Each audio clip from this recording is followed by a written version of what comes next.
جمعہ کے دن ہمارے اعمال ہمارے نبی اور ہمارے والدین کی بارگاہ میں پیش کیے جاتے ہیں۔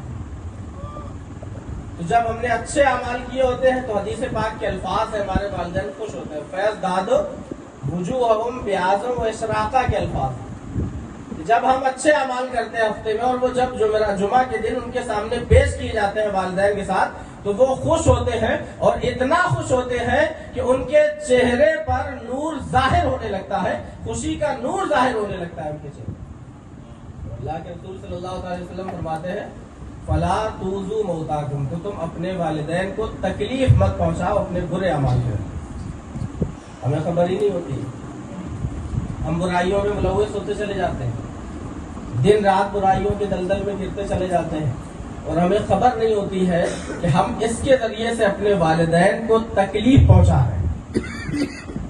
ہمارے والدین کی بارگاہ پہ اعمال پیش کیے جاتے ہیں ہمارے ہر جمعہ کے دن، اور جب ہمارے اعمال اچھے نہیں ہوتے تو انہیں تکلیف ہوتی ہے۔ حضرت علامہ ابن جوزی نے ایک واقعہ اور نقل کیا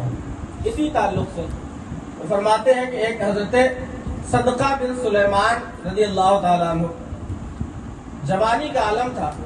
بالکل عین شباب کا عالم، اور وہ بڑے گناہوں میں ملوث تھے، بہت گناہ کیا کرتے تھے۔ فرماتے ہیں خود ان کا بیان ہے، کہتے میں بہت گناہ کیا کرتا تھا، اور اسی وقت میرے والد کا انتقال ہوا،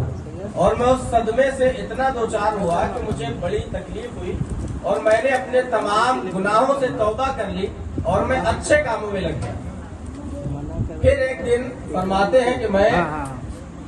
مجھ سے غلطی سے کوئی ایک گناہ ہو گیا، تو جمعہ کے دن رات میں خواب میں دیکھتا ہوں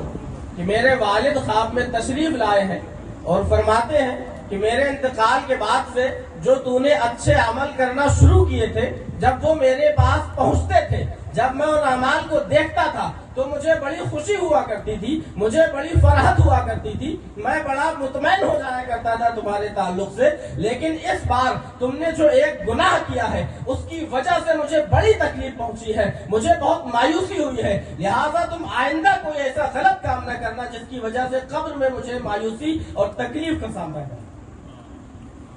محترم سامعین کرام، اور آپ کو چاہیے کہ ہم اپنے والدین کی جس طرح حیات میں خدمت کرتے ہیں اسی طرح ان کی وفات کے بعد بھی ان کے لیے جو حقوق ہیں ان کے وہ ادا کرتے رہیں، ان کی قبروں کی زیارت کریں، ان کی قبروں پر پہنچے، جو کچھ یاد ہو ہم جو پڑھ سکتے ہوں وہ پڑھیں۔ ہمیں سورہ فاتحہ یاد ہے ہم وہی پڑھ لیں، ہمیں سورہ اخلاص یاد ہے ہم وہی جا کر کے کھڑے ہو کر کے پڑھ لیں، ہمیں جو چیزیں یاد ہیں وہ کچھ دیر پڑھ لیں، ان کے لیے ایصال ثواب کر دیں، ان کی بارگاہ میں حاضر ہوں، اور ہم ان کے لیے ایسے کام کریں کہ ہمارے اعمال سے انہیں تکلیف نہ ہو۔ ہم اچھے عمل کرنے کی کوشش کریں اور برے اعمال سے دور رہنے کی کوشش کریں، کیونکہ ہم جتنے برے عمل کریں گے اتنی ہمارے والدین کو تکلیف ہوگی۔ جس طرح ہم نہیں چاہتے کہ ہماری ماں یا ہمارے باپ ہماری زندگی میں مایوس ہوں، رسوا ہوں، اسی طرح ہمیں چاہیے کہ ہم ان کی وفات کے بعد بھی اس بات کا خیال رکھیں کہ ہمارے برے اعمال کے ذریعے سے انہیں کسی طرح کی تکلیف نہ پہنچے۔ محترم سامعین کرام، ابھی آپ حضرات کو امام صاحب قبلہ کا خطاب سماعت کروانا، تو بس انہی الفاظ کے ساتھ میں اپنی تقریر کا اپنی گفتگو کا اختتام کرتا ہوں۔ اللہ تبارک تعالیٰ سے دعا ہے کہ اللہ عز و جل ہم سب کو اچھے کام کرنے کی توفیق عطا فرمائے۔